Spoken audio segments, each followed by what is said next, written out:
Let's see here. Nations must repeal, I should say, blasphemy laws.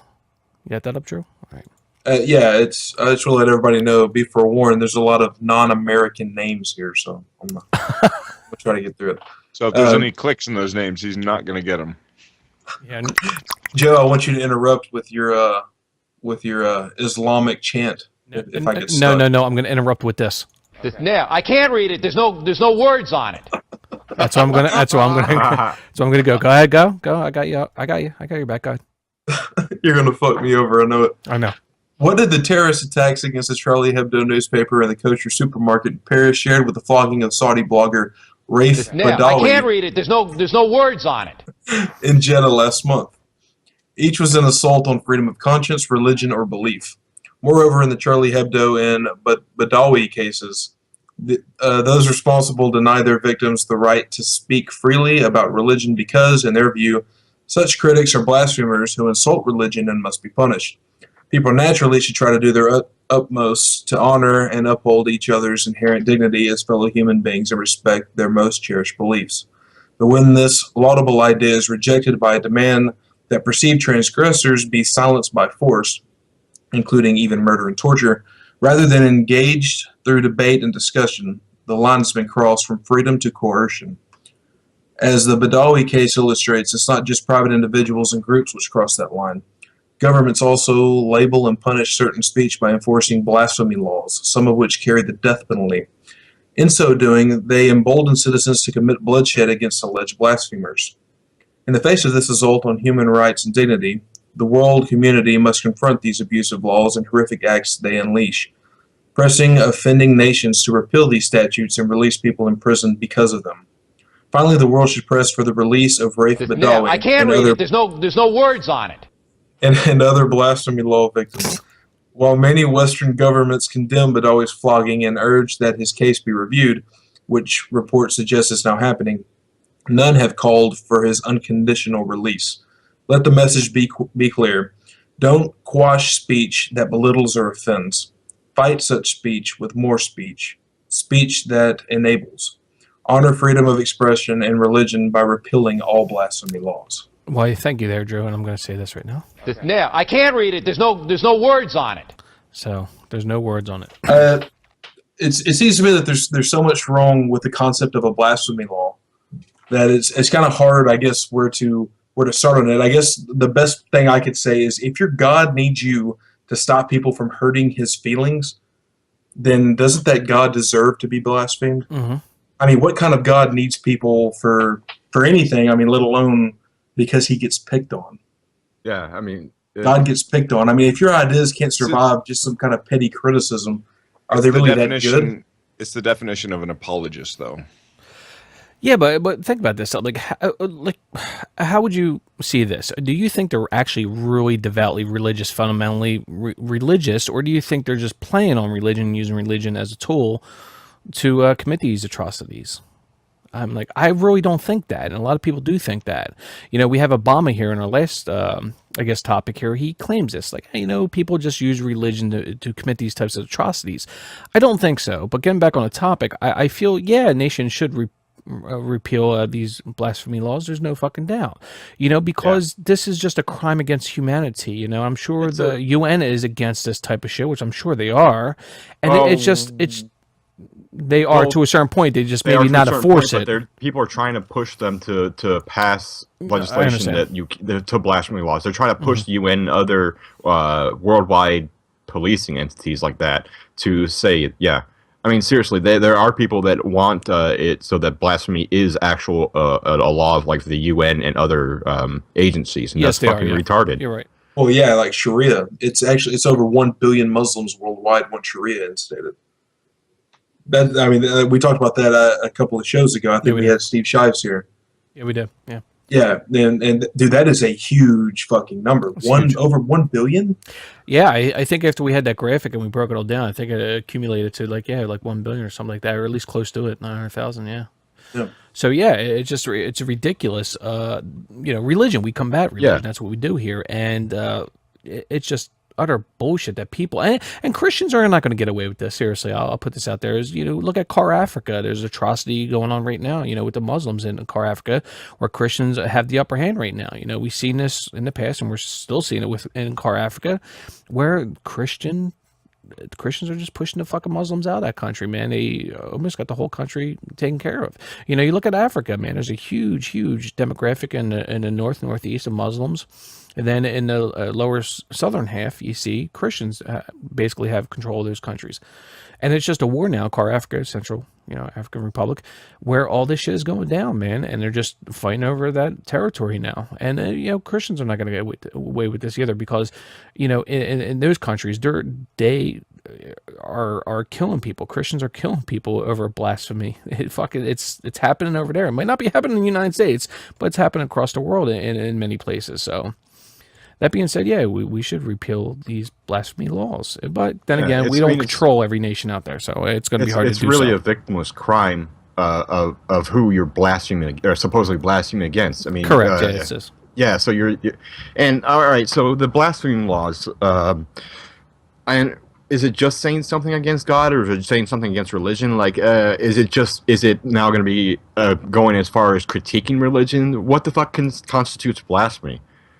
Shouldn't just not believing these things be counted as blasphemy? Yeah, I mean, isn't that blasphemy? So in my world, personally, in my world, it's blasphemy if you're not subscribed to me. So there's going to be. I'm not blaspheming. I'm subscribed. Exactly, TruthSurge, you're all right. For the rest of you who might not be subscribed to me, I'm going to bring the God hammer down. TruthSurge, you will join TJ in paradise one day. You'll be on my yeah. I'm going to make you my spokesperson. But how many virgins will we actually get? You can have that's the question. Yeah. You can have all the Magic the Gathering players you want. Oh damn! Oh shit! But yeah, TJ, you got anything to say on this topic, man? Yeah, I think it's a complete load of bullshit that freedom of speech is in this age of technology where you have the ability to share your ideas, and there are actually laws out there saying no, you're not allowed to share those ideas when they're in no way violent or anything, and then they have a violent response to it to punish people for disagreeing with them. It's just sick, and it's disheartening, and it makes me hope that hopefully free thought and secularism, skepticism, atheism, open-mindedness can come about a little bit quicker. But then I look at the United States and I'm like, oh Jesus, it's like you step on the Christians' toes just a little bit and they overreact almost as much. And I'm pretty sure there's a lot of Christians here in America who would be more than happy to pass a blasphemy law. Oh, for sure. So I'm not really sure how much advanced we are compared to these other countries. It's just in different terms, and we have a different style of government set up to hopefully protect us from their kind of craziness. But I mean, Jesus, they sure do put it through its paces. They really try to squeeze their shit in at any chance possible.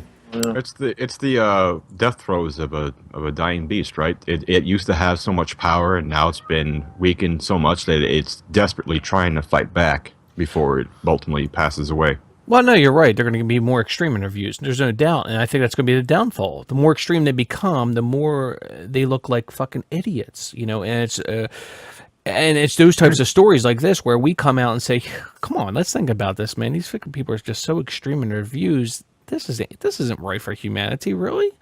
And that's why we do what we do, because of this bullshit, man. You know what I mean? And we just got to keep strong and just keep on doing what we're doing, man. Because eventually they're killing themselves. That's basically what's happening. We see in America, the percentages, for the non-affiliated going up and the religious going down. We see this at least in the last 5 years, 10 years, if we want to go back to a decade. But it's just happening. But keep on doing this, like Fox News and Huckabee, and we'll keep on covering these stories and telling people, like, hey, let's think about this. That's what it boils down to. TruthSurge, you got anything to say on this topic? No, I don't think I have much to add. I just agree that the idea of being able to criticize someone's deity and then the original point, I don't know your real name, Autopsy. Yeah, Drew. Yeah, okay. Pocahontas. I think you're reading it wrong. It's auto spy. It's auto spy. Yeah. You had it right. Go, Truth. Sorry. So, yeah, I like this point. It's like, I mean, how strong is your God? I mean, it's like I'm offending your God, but he can't smack me down, but you whine and bitch and go burn a building and kill somebody and behead them. That doesn't line up with reality. If your God was so big, then he would just smack down blasphemers. There wouldn't be any, because at that point it'd be clear that there was a God and everybody would be on the bandwagon. So I totally agree. It's ridiculous. It shouldn't exist. All of them should be repealed. We should be able to speak our minds, even if we get ticked off, and want to express ourselves that way. I would say, so what? I mean, if you think I'm an atheist, you think I'm wrong, you say, man, you're just an idiot. It's like, okay, that's your opinion. But because I'm now set in my beliefs after years of study, it doesn't affect me like it might have when I was actually a Christian and somebody called me an idiot because I wasn't sure, but now I've seen both sides and I've spent a lot of time, and now I'm beyond sure. And so now it's like those insecure people who are still in that insecurity because they have nothing. Well, then they need to realize that if we make a criticism, go look it up, go research it. Yeah. Well, that's the thing is like, people like us, I should say, the secular community out there is like, yeah, we research stuff. We research science. We look at the peer review articles. We read books, not saying they don't read books or the Christian demographic doesn't read books or religion in general demographic. You guys can read? But no, but what it boils down to is like, we want to gain more knowledge on issues. We look at the stock arguments and we say, you know what? Hey, listen, this isn't right for humanity. This isn't good for social issues. But hey, when you look at the religious demographic, the people that say, well, God, Jesus, and they wear the fucking Bible on their fucking sleeve, their religion on their sleeve, that they are not allowed to question these things. They have to adhere to a fucking 2,000-year-old book, but they can't question why gays should be able to get married. This is the bullshit we got to deal with, man. And that's why we're skeptics. That's why we call each other skeptics. That's why skeptic fence is basically what it is, skeptic fence. There's a fence there of skepticism. No, it's either you're on one side or you're on the other. Yeah. So I that's have what it boils the down to. counter argument. Good. All right, are you ready? Chick-fil-A. Fucking unbelievable, really. That is it. Yeah, what happened to McAfee there? He died, right? And now all of a sudden Chick-fil-A wants to give out free fucking chicken sandwiches to fucking gays. Extreme case of butt sex, actually. Yeah, well, now he wants to give free sandwiches to gay people now after he died, so, or at least the organization does, so whatever. Yeah. It is what it is. So I heard Joni Ernst once worked on his biscuit line. A brisket. Oh my God. Yeah. That's good. That's funny. What I wanted to say about it is that it just shows that people go around talking all this shit about how powerful God is and how he can do all these things and how he can move mountains and he can do all this shit. But it seems to be that normal, everyday humans are the ones that are causing all the violence and killing, and not some supernatural being that smacks down through magic. They seem to rely on actual humans to do it and not the supposed omnipotent being who is all-powerful and can do anything he wants. That's a really good point, Paul. Thanks. Yeah, that's essentially the point that I was making. If it is true that your God needs, first off, if your God needs you for anything, he deserves to be made fun of. But if he needs you to go around and stop people from picking on him, I mean, he definitely needs to be made fun of. That's exactly right. Yeah. That's spot on, man. Definitely, man. So that was a great way to end this news topic.